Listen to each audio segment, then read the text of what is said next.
Alright, so bilateral thenar or hypothenar mamillary push prone.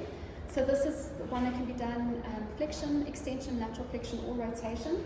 So you're either going to use your thenar contact or you're going to use your hypothenar contact. So we'll have a look at both. Don't forget your skin slack. So this is for levels L1 to L5. So skin slack is going to be from inferior to superior. And you slide in that hypothenar contact or the thenar, whichever you feel more comfortable. Okay, skin slack with the other one, and you can interlink those fingers if you want. If we are doing a flexion restriction, I'm obviously facing cephalad. It's going to be a P to A thrust through both hands in a more cephalad direction.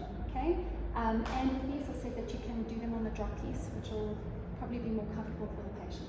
All right, so a nice body drop there. Okay, if I'm going to be doing it from the extension, doing an extension one, I'm obviously going to be facing in the portal direction with the same thing, skin slack and those contacts. Okay.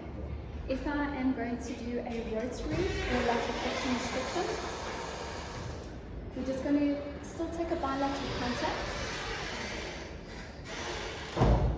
Still a bilateral contact, except it's going to be, the adjustment's going to be through one hand. Okay, so let's carry on with that one. So skin slack as we did with the original ones. Okay, and you can do it either through your contralateral hand, okay, or through your ipsilateral hand. So whichever one you feel more comfortable with. I would say probably more your contralateral hand. So this will be a P to A thrust through that hand only. So that would be for a right anterior rotary restriction. If I want to do a lateral flexion restriction, we need to decide how we want that vertebra to go. So are we looking at a right lateral flexion restriction or a left one?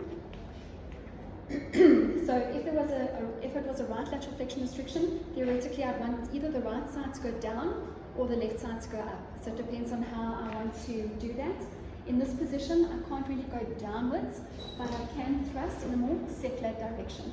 So I can need contact on this left side, so the thrust will be through my left hand, P to A, and a more cephalad direction. Okay, so like that. Okay, also depending on the size of the patient, either just going through your arms. Obviously, the bigger the patient, the more of a body drop you will need, possibly with the drop piece as well. And then just the alternative contact, I said that we can stand square to the patient.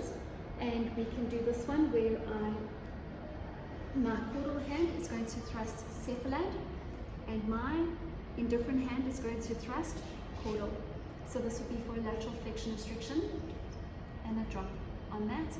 And that one would induce right lateral flexion.